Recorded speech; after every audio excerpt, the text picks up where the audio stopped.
of my screen? Okay.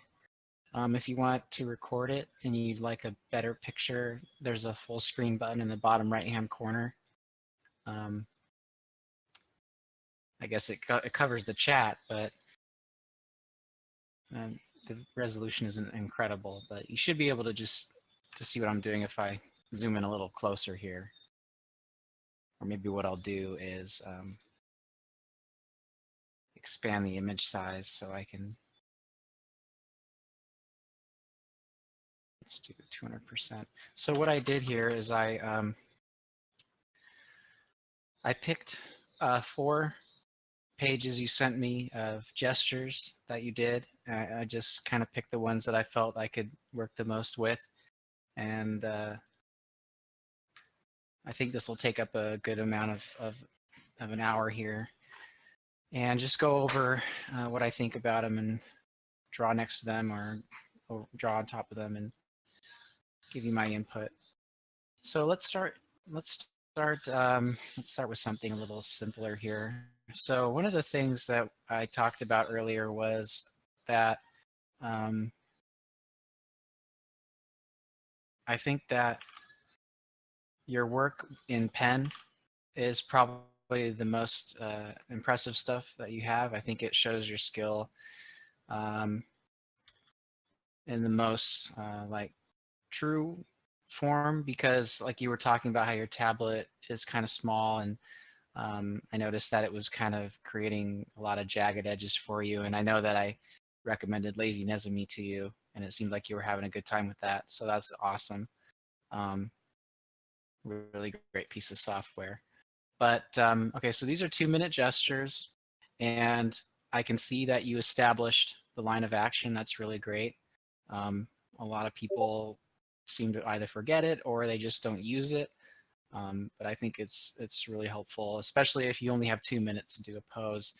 Now, the problem is though, and we talked about this a little earlier in chat, is that I don't think that there's a very good definition of some of the larger pieces of the body, like the rib cage, and for the hips, and even with the arms. Just the general shapes that are there seem to be a little bit disjointed, a little wobbly, and some of the information is not necessarily missing, but some of the lines are kind of not giving a lot of clear information. And what that can cause is later on when we go to these ones, sometimes if you go back to an old drawing and the gesture isn't, because these are like, the foundations of your drawing, and they have to be really strong, because once you get to doing more refined stages with them, the mistakes that you made and the errors that you made in the rougher drawings and the gestures will start to reveal themselves and become more pronounced as you start to paint or do line art and stuff. So you really want to make sure that these forms are the strongest. So I'm just going over this and showing some of the shapes that I would use when doing gestures. Nothing really complicated, but basically breaking down each major body part to its most basic geometric primitive. And there is more than one right way to do this, of course.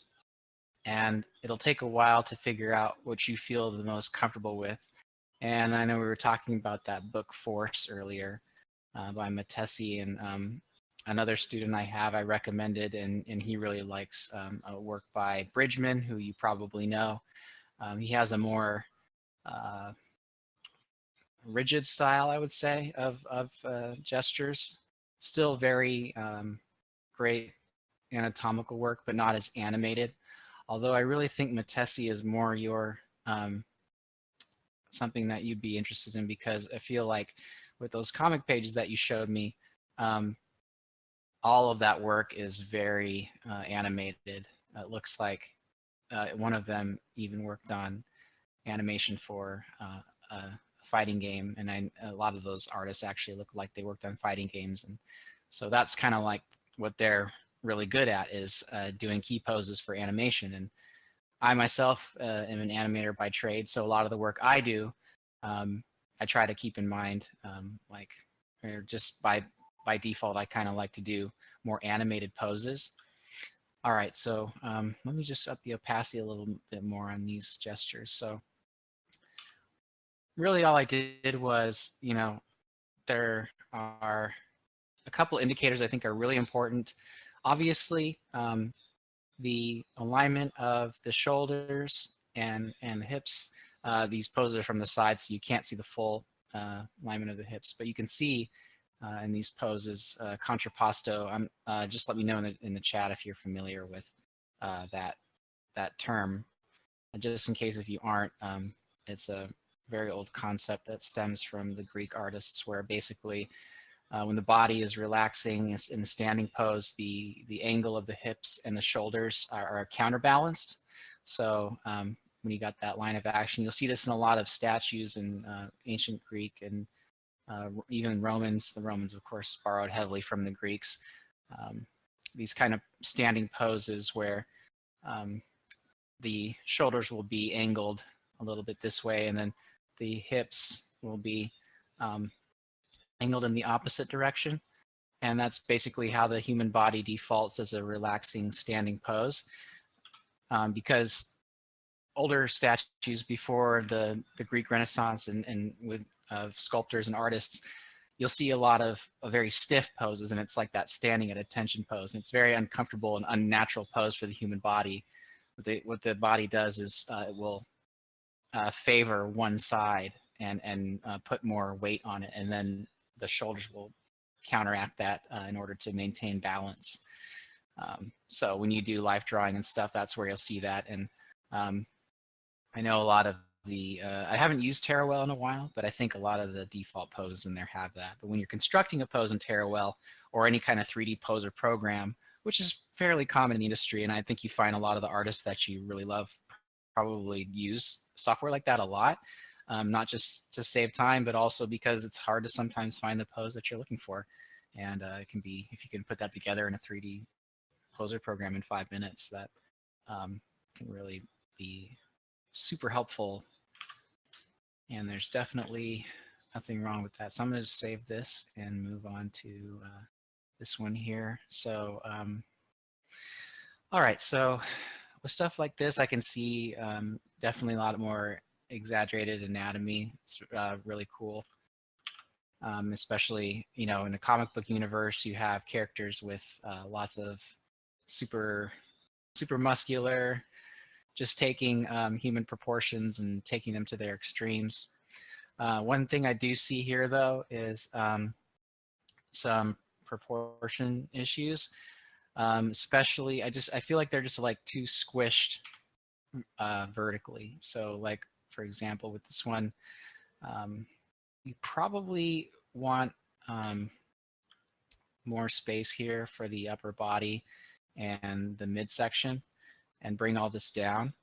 I'm not really sure if this is like a certain kind of character who is supposed to be this short, but you want to go by head sizes, and the head is a good place to begin, and consider how many heads tall you want a character to be. Okay, it's Wolverine. All right, so Wolverine, obviously really muscular dude. He's definitely action hero. So action heroes tend to be a little bit taller than your average person, although I know there's many renditions of Wolverine, but and maybe this is a specific one, but so the general line of thinking is that your average adult human is around 6 to 7 heads tall. The heroic humans start getting around 8 to 9 heads tall. Any more than that, and you start to get a little bit crazy looking, kind of like the pea head type characters. They start to look a little bit more cartoony.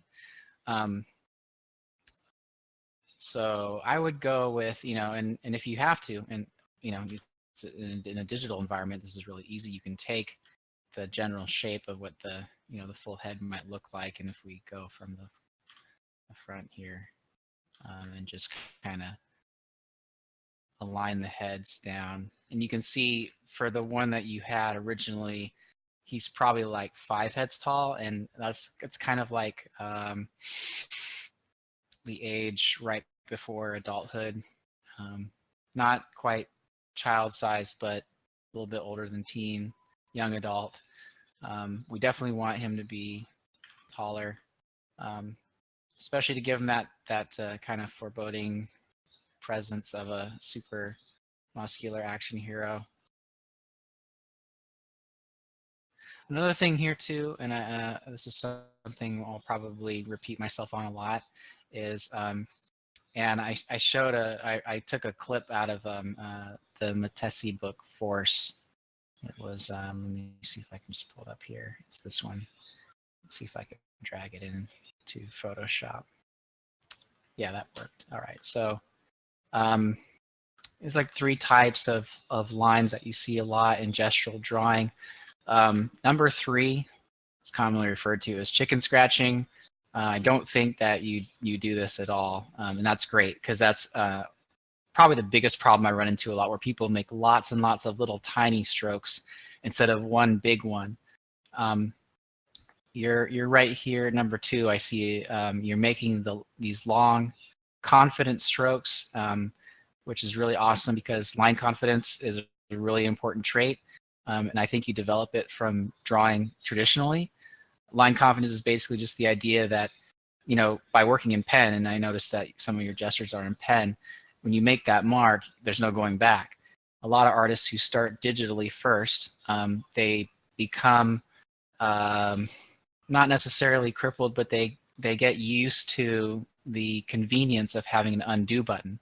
And because of that, they never develop any line confidence, and they're just constantly erasing and constantly undoing. And obviously, when you're working on paper, especially with pen, you can't really do that, and you're forced to make choices about the marks that you make. But one of the problems is that you're having as a traditional and a digital artist is you're making many of the same ones and kind of reiterating them, and it turns into this one, like 5 or 6 lines that are kind of bunched on top of each other, to the point almost where some of them look a little bit like scribbles. Now, I think for really, really rough drawings, like under 1 minute, it's probably okay. But you definitely want to start taking it into one stroke. You want your ultimate goal is going to be making the right stroke the first or the second time, maybe the third, but you don't want to have too many, especially if you're going to be working on a piece like over the course of a lot of time, or maybe you're going to revisit it later, because you might forget how you were feeling at the time when you drew it, and you might forget some of the information might just be a big mess because of all the extra information that's there in the sketch. So I think one of the things you should definitely focus on when you're working on your gestures in the future is line economy, which is the other side of quality of line. So you have the line confidence, but you need the line economy. And the line economy is just another term that's used a lot, where you're basically being efficient with your lines and making the right strokes at the right places. And a way to exercise that is basically what you're doing now, working on paper. And when you work on paper, being conscious of it, and maybe just, even if you don't like a line or stroke that you made, just live with it and move on. And of course, grinding anatomy as well, which it's going to be, and I'm not going to lie, sometimes it's not fun. There's a lot of monotony, and there's a lot of repetition in grinding out these gestural drawings. You're just going to be doing lots and lots of them every day. My first year at DigiPen, when I was getting my BFA in production art and animation, for 8 months, we did nothing but gestures and life drawing studies and still lives, and we worked on paper. We weren't even allowed to use a computer, and sometimes it was fun and sometimes it wasn't. I would say that doing life drawing is probably the thing that I liked the most. Um, and yes, we did use ink. We used ink. We used Conte or charcoal. We used sometimes we even did paint. I would say that pen and pencil were my favorite mediums. I mean, even ballpoint pen. I think it leaves a nice type of line.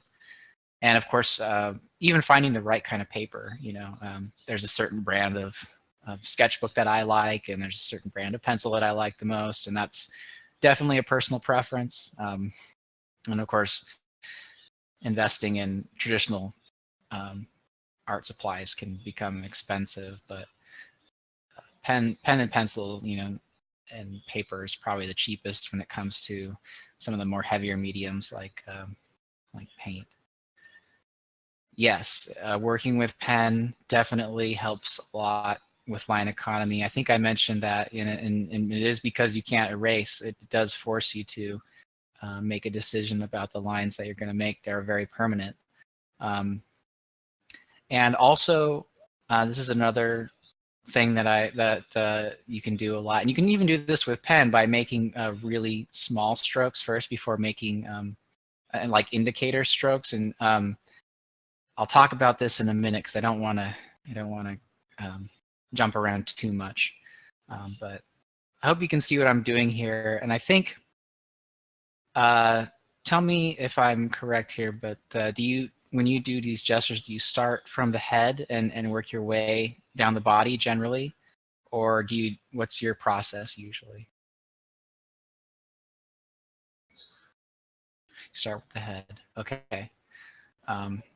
That is then the body, and then probably like arms and legs. So you work your way down.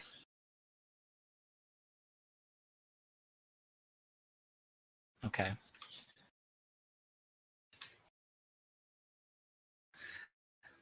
All right, so and the hips and all that.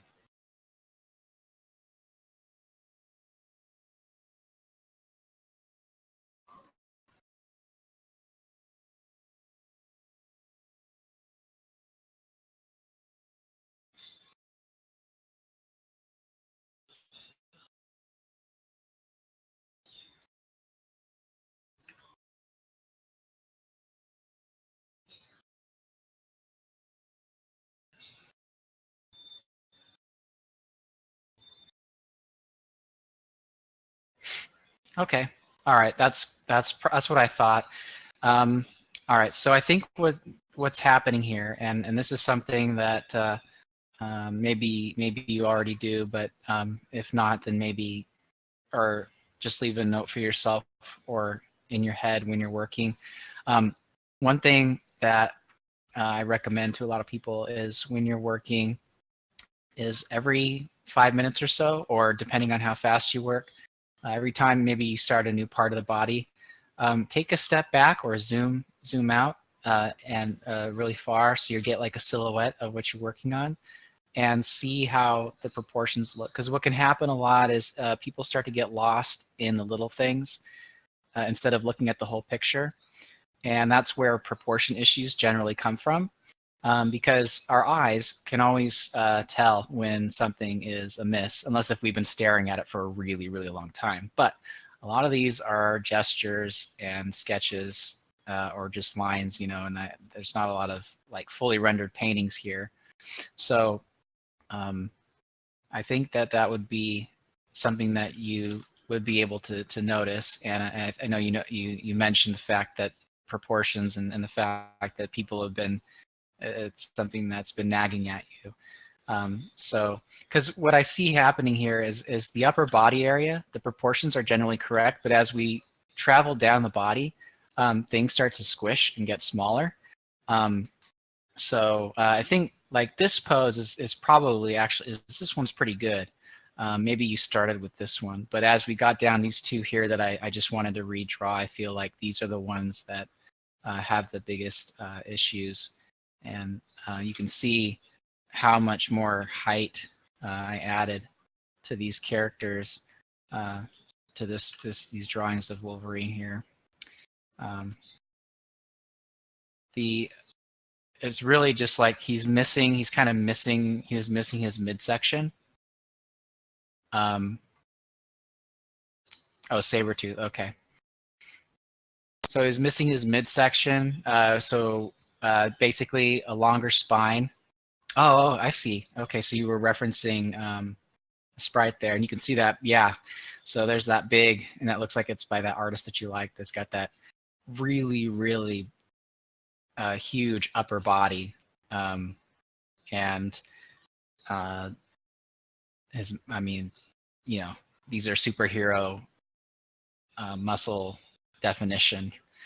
You'd be hard pressed to find a person who looked like that. So when we're looking for reference for these kind of things, we can only really go to other artists who have. But you know what they're doing is something that you can do too. And we should probably grind this at some point, is muscle anatomy on body parts, and doing things like studies of just an arm, and studies of, you know, the midsection and what the musculature looks like, and how you want to approach that with line. And since you really like these comic artists, they work in a very graphic style where shadows are often represented with blacks and inks, instead of doing like a more realistic kind of painted style. And that graphic style works really, really well for comics. So that's going to be something that will play to the strengths of the medium, and also to the kind of art that you want to do. You can go ahead and post some drawings from Tin Can if you'd like. I'm going to move on to, let's see, maybe I'll look at this one really quickly.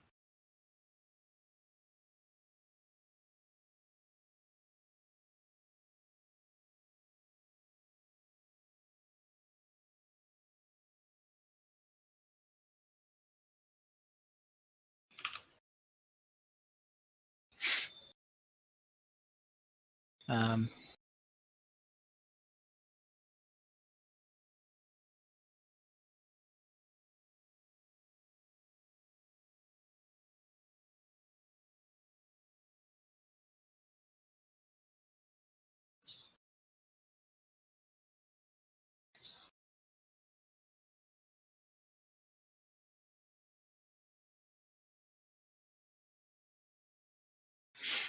that's some really great pencil work.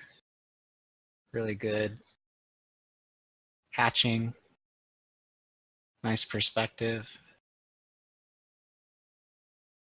really good definition with the tones. Excellent draftsmanship, this artist. You definitely have a good taste in comic book artists.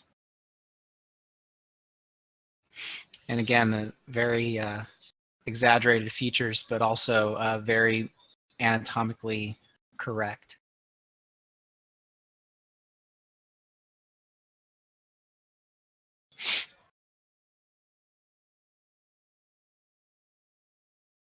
Now, is this one here, this drawing that I'm looking at here, is this another study?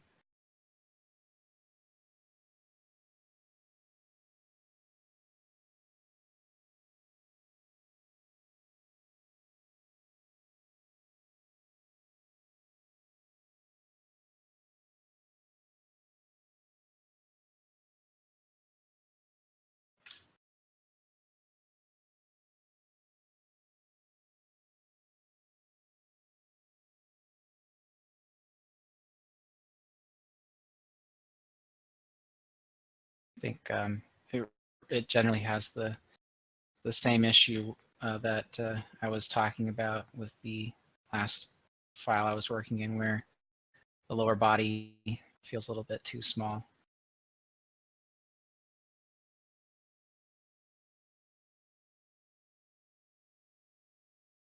There's a lot of detail in there.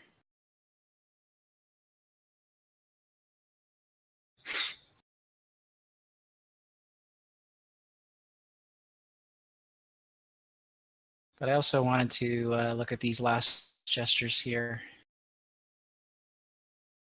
And I think we'll have some extra time too after this for sure. So I think what we'll do there is if you'd like to me to look at something specific instead of something I picked, we can do that. Whatever you want to look at, go ahead and pick, and maybe just express like something about it that you has been bugging you, or and I can help you with that. And then after this session, what I'd like to do is put together some lessons for you, or uh, something for you, or just something simple like I don't want to call it like an assignment, but I'll give you a list of things I think you should work on, and what to look at for how to study it. And another thing I always recommend is, I don't know what the access is like in your area, but if there is a artist group near you, or an art school, or an art museum anywhere around you, get into contact with them and see if they offer life drawing. So you can get the opportunity to draw models in a real world space. If you've never done that before, if you have, that's great. And I would, if you can continue doing it, that also, I can't express how much of a difference it makes. I mean, it's one thing to study from a book or study online, but it's really great to have that resource. No art school. I would check maybe if there's any local groups, any life model sessions, or if an art museum. If not, then that's okay. It's unfortunate, and there's just not enough of it, in my opinion. There's a lot of people I know who don't have that near them, but it never hurts to check.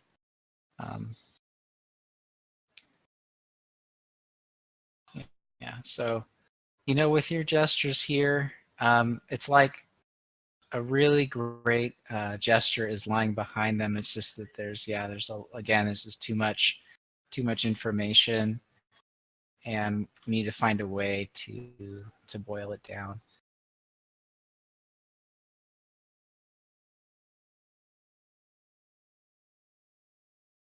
You'll see that I use kind of my rib cage shape that I usually do is something a little like this.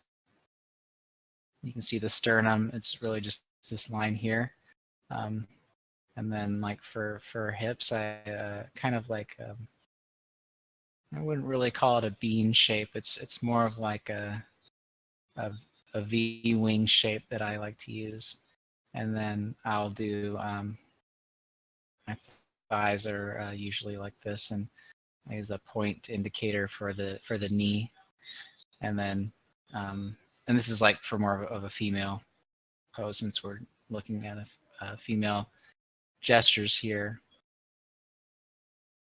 And it's the same for arms. The curve basically changes when the middle joint is reached, so it's more straight, flat. And it depends on the angle of the arm too, because the arm can twist. So one side is angled and one is straight, and then you hit the elbow and you flip it. Same for thighs and shins.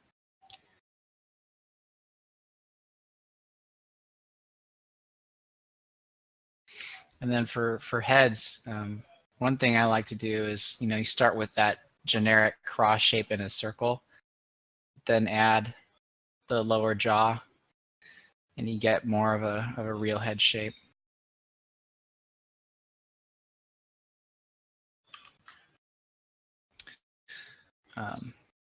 Kind of drew over one of your gestures there, so I'll just flesh this last one out here. One thing that you can do too, and even if these are like 2-minute poses, is indicate just a couple places where there might be folds, just so you remember where, get some perspective. Like, if one leg was pushing out and one was pushing in, where the folds on the body were. These guidelines too help, the cross section for the face. That's very, very common in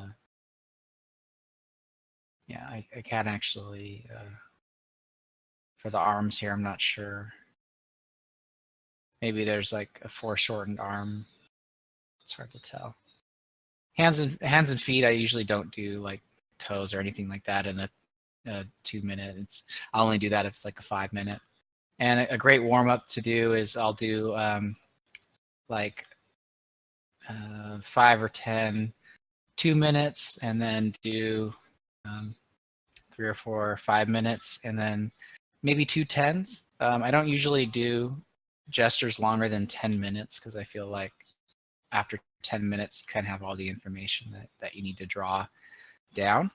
So I know some people like to do like 30-minute studies where they're doing all this elaborate shading and stuff, but when working on paper, I don't really think there's much point to doing that unless if you're doing an incredibly detailed study with shading and all that. Or 30-second gestures, yeah. I mean, I think 30 seconds. I've even done 15-second, which is really all you can get is the bare bones line of action and maybe like kind of a stick kind of shape. 30 seconds is a little bit better. I mean, really, the more you can get, and I would do it like, spend 2 hours and start with the fastest and go down to the slowest. Break it down however you want to. And then I linked you to those figure drawing websites, and those are very great resources. Eventually, you'll start seeing the same poses over and over again, but it takes a while to get through it, and every website has its own collection. So that's a lot of, and of course, there's lots of just generic life model photos out there to collect. Jim Lee poses, okay. All right, so that's some of the gestures. We still have a half hour, so let's look at some of the stuff that you posted here. All right, so some 15-second gestures. Yeah, it's super fast. So you might want to get down a couple more things there. And this is, these can be great line economy studies too, because you really only get one shot to do the head, the line of action, and the legs and arms. And that's really all you get a chance to do. 30 seconds look good. These 2 minutes, okay. I like the energy in those that you just linked there. I think whatever you were doing here feels different than a lot of the stuff that I've seen, and I think you should keep going in this direction.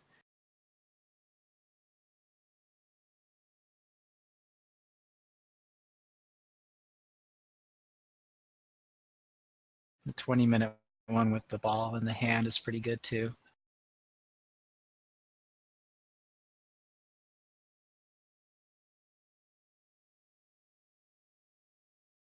These are from 2017, okay. Were you looking at something from a book, or were these from photos, or I have them on my screen right now.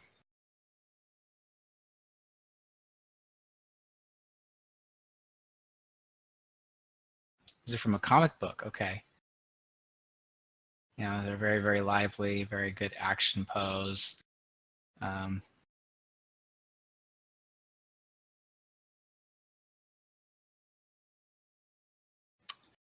Todd McFarlane, okay.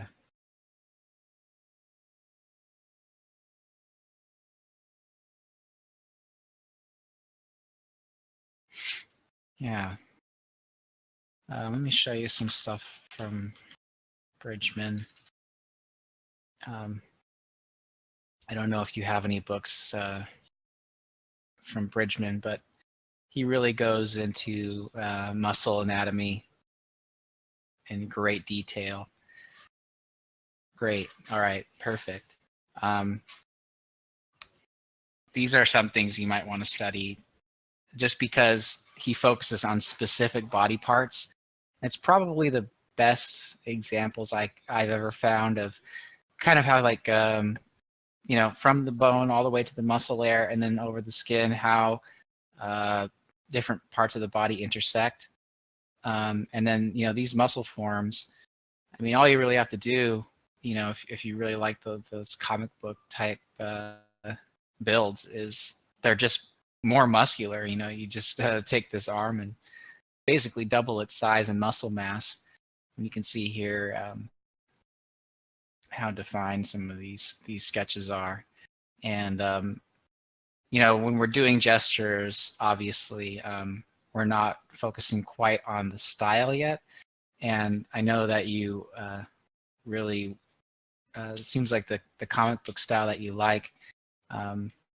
When we get to inking and stuff, that's where we're really going to focus on style. But first, that is not really going to show itself when we're doing these gestures and anatomy poses. We really just want to focus on line and keeping it as loose and lively as possible. So Bridgman, great thing to study. This book specifically, I think is, oh man, I think it's probably this one. Yeah, Constructive Anatomy. And his stuff, so force is great for action poses and stuff, but Matesi has very like round, he uses a lot of round and more softer shapes. Bridgman is more like sharp, hard points and edges, which is more, I mean, for lack of a better word, edgy. It kind of illustrates a more powerful, more like masculine type of style, which really goes well for, works well with these kind of comic book type heroes. They don't really have a lot of soft edges because soft edges and roundness kind of generally is seen as less powerful or threatening or whatever. You'll see it in a lot of like kids cartoons. Everything kind of has rounded edges. You don't see sharp points very often or straight lines. So yeah. And okay, so let's see.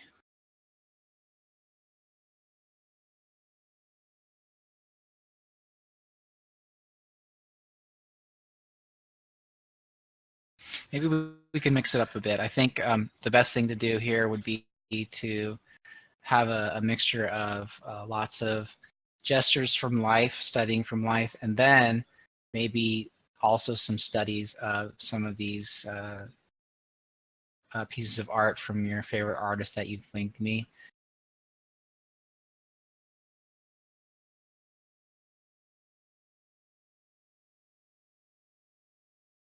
Was it a Terawell or was it something else? The gesture drawing program?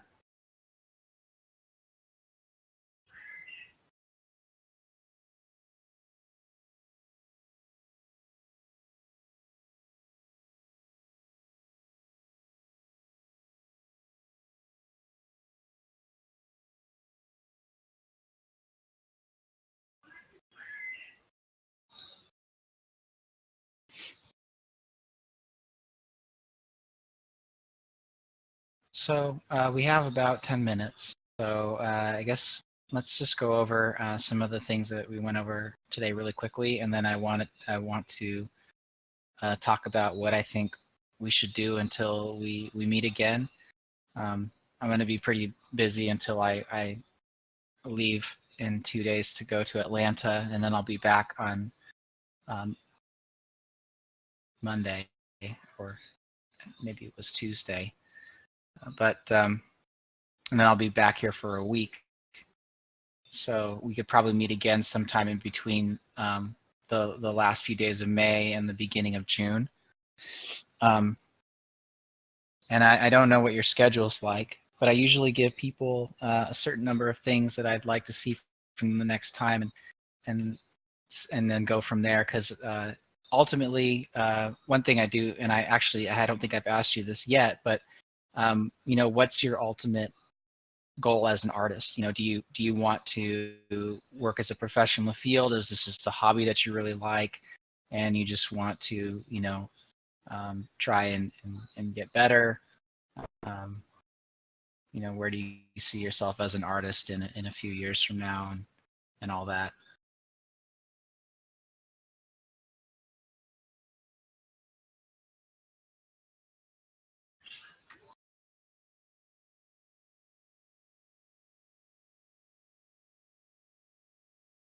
You like to be a professional artist. Would you like to work in comics?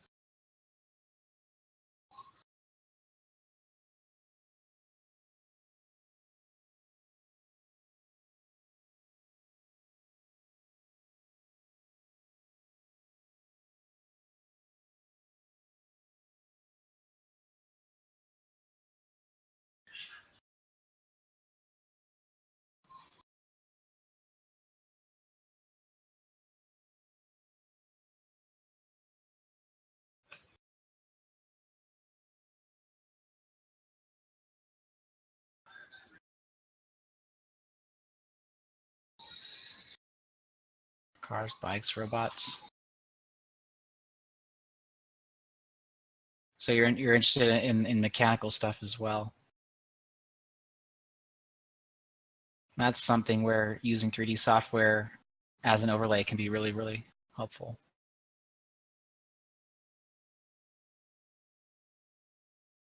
Not safe for work stuff.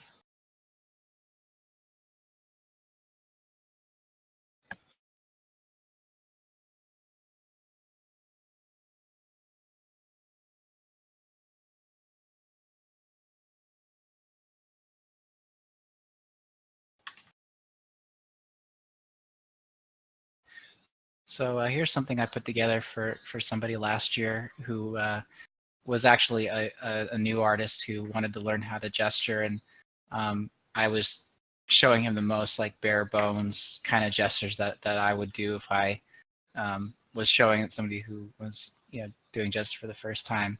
I think you have obviously a lot more experience than a new artist, but I just wanted to show you this because I think that your gestures and the stuff your 1 minutes, your 2 minutes, and your fives, the proportions are really good. And I think if we can just boil down the number of lines, working on the line economy, and working on the number of strokes that you make, and because you can see, there's like maybe one or two at the most in all the areas where they need to be, and then taking those and actually using them as a basis for some of the more exaggerated and cool comic booky stuff that you really like, where I think your proportions are need the most work. So I would like to see, and I'll make a list for you tomorrow of all the stuff that I think that you should work on, as well as maybe a couple of really quick pointers and little drawings to show what to go with them, and what to study. And you have the Bridgman book, and you have the Matesi book, and those are kind of my two artists I was leaning on for gesture. The lightning bolt technique. What's that? Actually, I've never heard of that before. But what I was going to say was the next time we meet, when we have the new set of gestures that you've done, I think it would be cool to maybe take the best ones that you did, and take them further, and create some more refined, and like turn them into like maybe some of your favorite comic book characters, or just a comic book style character. Maybe you have an original character that you really like. All right, I'm looking at this right now.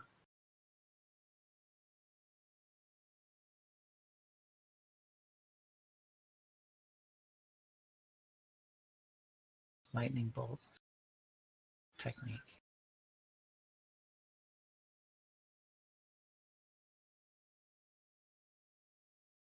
Okay, that's a cool way to do gesture.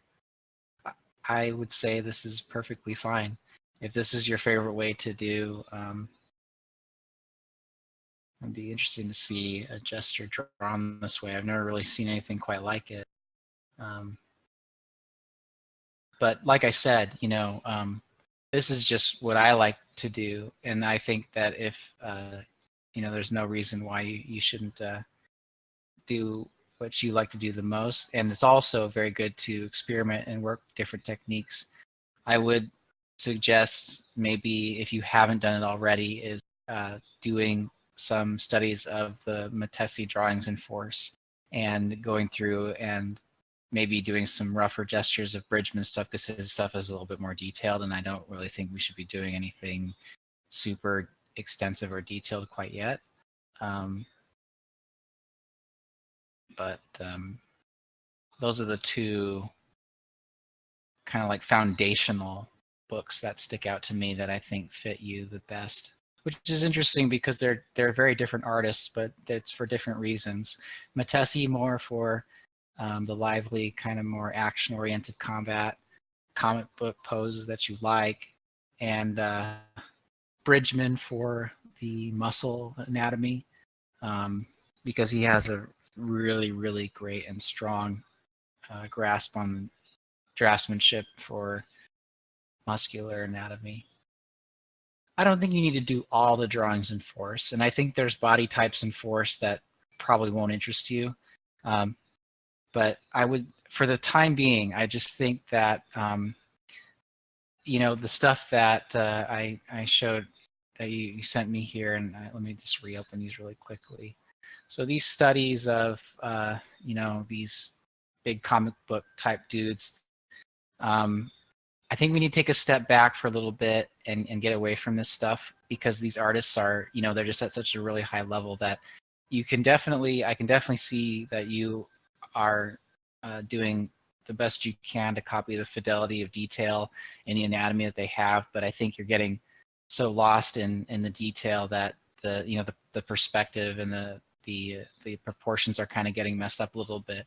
But then when I look at your gestures, the proportions are there, but there's things here first we need to fix before we get into the big stuff. And one of the biggest problems I see with artists is that they so desperately want to, not necessarily mimic, but become their own version of the artists that they're inspired by, but they're not quite ready to do it yet.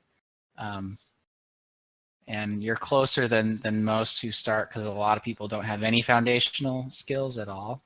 But we still need to stick to more this stuff and less this stuff for now.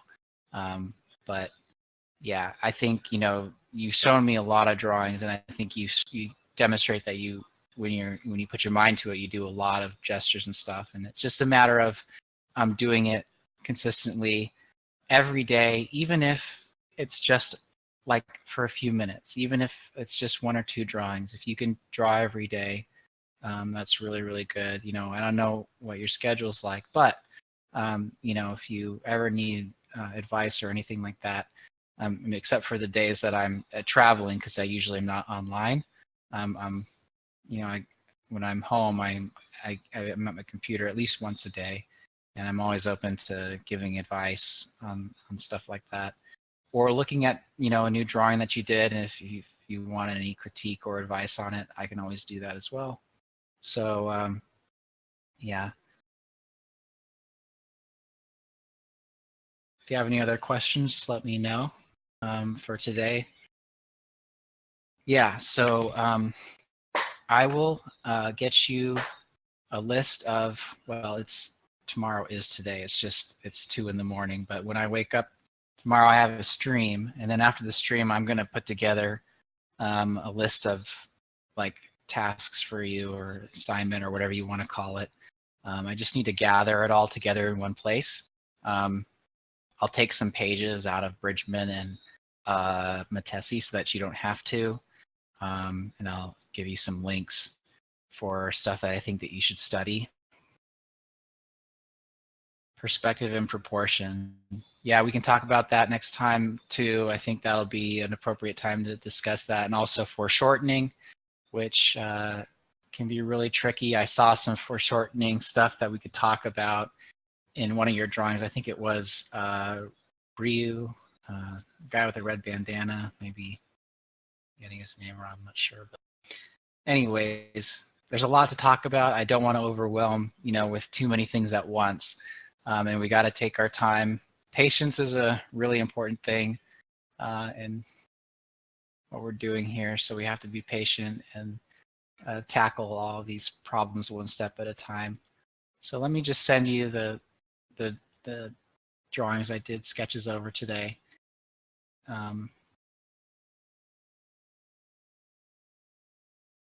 Yeah, proportion in gesture is kind of there, but perspective you really don't see much of, unless if someone's coming at you like in perspective, some crazy pose where they're like punching at the camera.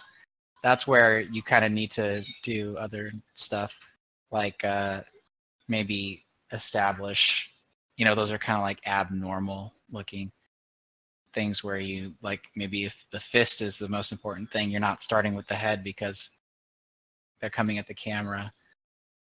But proportion, definitely.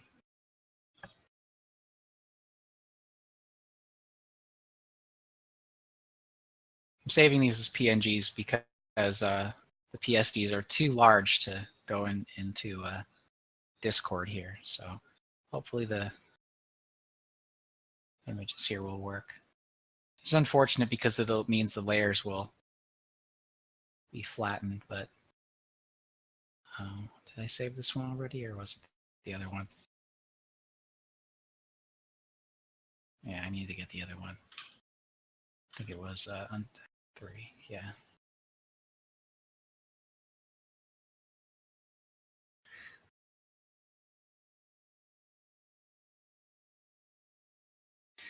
Yeah, well, I think one thing is that, I talk about this a lot on my streams, and when people are always critiquing or criticizing art, there are a lot of people out there who, their brains are telling them that something is off with a drawing, but they don't know how to communicate it because they might not be artists. And, someone can tell you, oh, there's something wrong with this drawing, and they think that they know what it is, but they don't. Or maybe they're not understanding the root of the problem and just defaulting to some word that they've heard before or something that they know. That's one of the things about becoming an artist, is that you're able to actually understand why a drawing looks the way it does, and how to tackle any issues that might come with it. So that's what I'm here for. I try to give critique in a way that can actually not just say, oh, this is bad or whatever, because that's not really a constructive way or a helpful way to build on a drawing.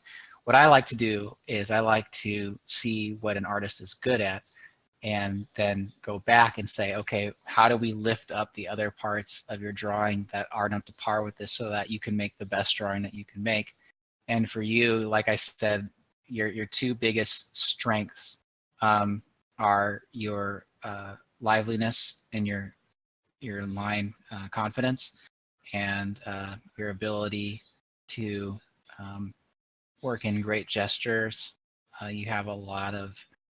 You're really good at the action poses and stuff. A lot of people, when they are drawing, they just can't get away from the stiffness, but I think you have kind of like an animator's mindset, which is really great, because especially if you're really into comics. Yeah, I can, what I'll do tomorrow when I send you your assignment, I'll write some notes on these about everything we talked about today, so that you remember what we talked about. And hopefully I'll try to be as thorough as I can be. I'll try not to be too like wordy or convoluted as well. I don't want to drown you in words. It's really more about the art. So, okay. I'm always better at describing things and drawing things than I am at typing, but it definitely for your lesson, especially the days I'm not here, what you'll be left is what I wrote and what I drew. So excellent.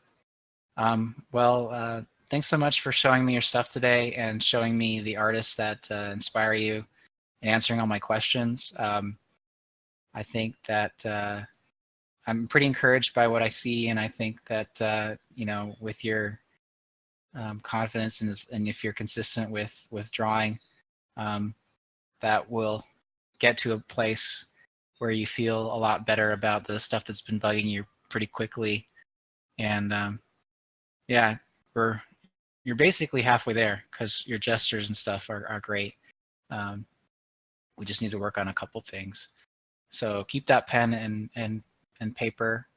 And it looks like you don't have a scanner, so I saw a photo of a drawing, and that's totally fine. The photos work just fine.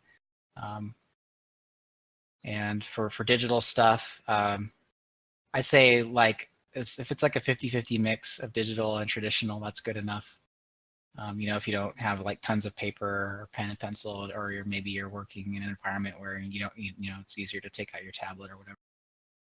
But anyways, that's it for tonight, I think. I will send you all your notes and assignment stuff later.